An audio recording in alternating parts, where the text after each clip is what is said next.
all began with the founder of Porsche, Ferdinand Porsche. In 1931 he founded Porsche GmbH, a company specializing in engine building and vehicle design. During World War II, Porsche constructs the people's car, the iconic VW Beetle. After the war, Porsche achieves first racing success with the Porsche 356. In 1961, Porsche opens its first engine development center near Stuttgart. Only 3 years later, Porsche's evergreen, the 911, is introduced.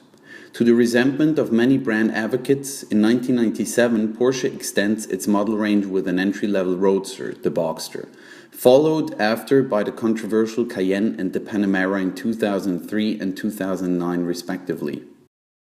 In comparison to its competitors, Porsche holds a less extreme and more centered brand position. A closer look at the model lineup reveals a reason for this. By offering cars in all luxury car submarkets, Porsche widened its customer base. With the introduction of new models like the Macan, the brand not only reaches sports car enthusiasts, but also families with the need for luggage space and everyday usability. From a niche manufacturer, Porsche transformed into a brand with mass appeal. Financially, Porsche's diversification strategy paid off, making it the most profitable car brand in 2012. Using the strategy curve model helped reveal competitors' differentiating factors, leading to brand strength. The first dimension where Porsche sets itself apart is the fostering of brand heritage. When it comes to integrating motorsport history into the brand's ID, only the Italian arch-rival Ferrari comes close. By participating in major racing series, Porsche continues this legacy and uses the insights gained in the development of street cars. On everyday usability dimensions, Porsche also scores highest. Since its inception, the 911 is the only model in its class which offers back seats, while the more lifestyle-positioned cars like the Panamera match the comfort of less dynamic alternatives. The least expensive Porsche costs 51,000 euros. Its closest competitor Jaguar commands at least 65,000 euros for the F-Type, making Porsche the bargain in the luxury segment. Racetrack performance is another category where Porsche distinguishes itself. No other car brand achieved as many top 10 lap records at what is considered the industry benchmark, the Nürburgring Nordschleife, further enhancing the sport cars division's reputation. Dimensions like motor, design and transmission were clustered under craftsmanship. While Porsche markets this as a point of differentiation, the driving performance of its competitors' cars are equal, rendering this a hygiene factor and point of parity. What differs is the sensation of driving. Mechanical noise, vibrations, acceleration and speed are all individually perceived and self-enticing.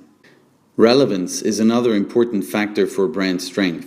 Because of the high price tag, general household penetration is marginal. However, within the luxury segment, Porsche's relevance as an aspirational brand is increasingly high. The product diversification extended its potential customer base, appealing to a larger audience. With varying configuration levels on the same base model, the brand refines its customer targeting even further and can now equally aim at purists, status seekers and collectors. By introducing scarce special edition models, Porsche further potentiates the desire and relevance of its products. In regards to brand stature, a survey from 2006 by Y&R conveys that Porsche is a highly esteemed brand. When brand knowledge was tested, it quickly became clear that the recognition value is high. We further wanted to find out if people's perceptions match the associations which Porsche's marketing efforts try to induce. When I think about Porsche, I think about sports car, passion for motorsport, and German quality car manufacturing. Luxury, expensive, German. Luxury, sports car, and classic. The combination of both high brand strength and stature make Porsche a leadership brand and help explain why it ranks 12th in Interbrand's top 50 German brands list. The value ladder will help us better understand how the brand fulfills customers' needs. Buyers not only enjoy the functional product features, but ultimately benefit from an emotional value that underlies a selling proposition. Porsche builds on high performance and quality, enabling the joy of everyday luxury and unique design. Owning a Porsche provides emotional benefits like perceived status and power, the feeling of exclusivity and passion. In the end, a Porsche is not just another sports car. It's a superior machine embodying German craftsmanship and building on decades of racing heritage. What is a good value proposition worth if a brand is not able to overcome transaction barriers? Porsche minimizes time and place boundaries by investing in a broader distributor network in all important target markets. Entry-level models like the Boxster, Porsche can reduce cost barriers and become a more accessible brand. Varying product elements like motor, transmission type, or aerodynamics allows Porsche to skim purchasing power and lower cost barriers even more. Another way how the brand diminishes cost barriers is by offering high-value warranties, thereby minimizing the risk of future expenses for the buyer. To remove performance barriers, Porsche equips its cars with electronic driver aids that make the experience safer. Furthermore, driver trainings are offered. From a financial perspective, Porsche's brand extensions are very successful. But because the brand offers even more products under the same umbrella, it becomes increasingly challenging to stay consistent with the brand identity. Porsche is no longer the company that just created the 911. The brand evolved into something new.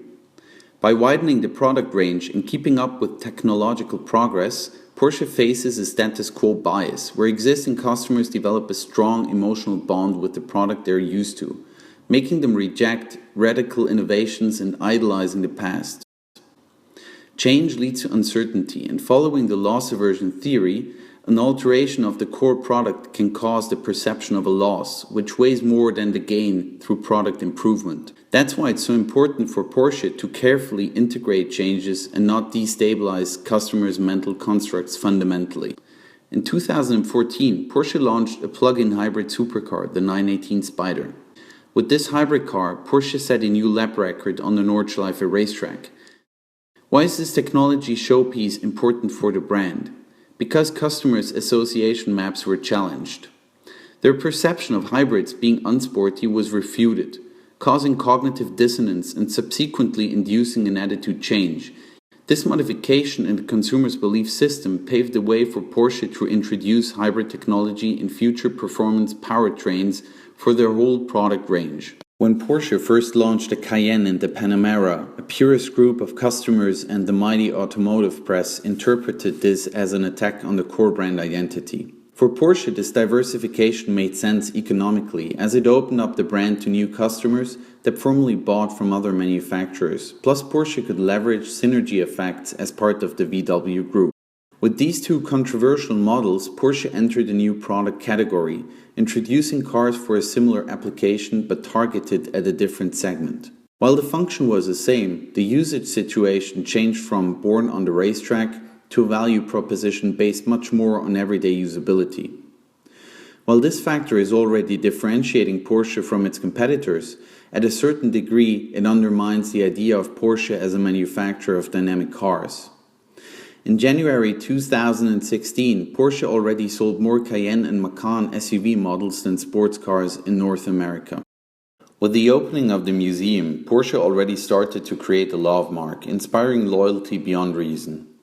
Love marks are owned by the people who adore a brand, buy or talk about it, ensuring that even though attractive substitutes are present, the love mark dominates the picture. In order to achieve both love and respect for the brand, Porsche needs to play with mystery, sensuality, and intimacy. Sensuality could be achieved by creating a world of experience, for example in London's Saatchi Gallery. In a special exhibition, Porsche could feature iconic cars and have ex-racing drivers talk about their intimate relationship with the brand. Interactive multimedia content would further stimulate all senses and give people exclusive insights behind the curtains of the development of new cars. An official Porsche club would be created to strengthen relationships, encourage commitment, passion and empathy for the brand. Members would be invited to aspiring events around the world and become a part of the Porsche story. This will result in the creation of love and respect for the brand and make Porsche a love mark.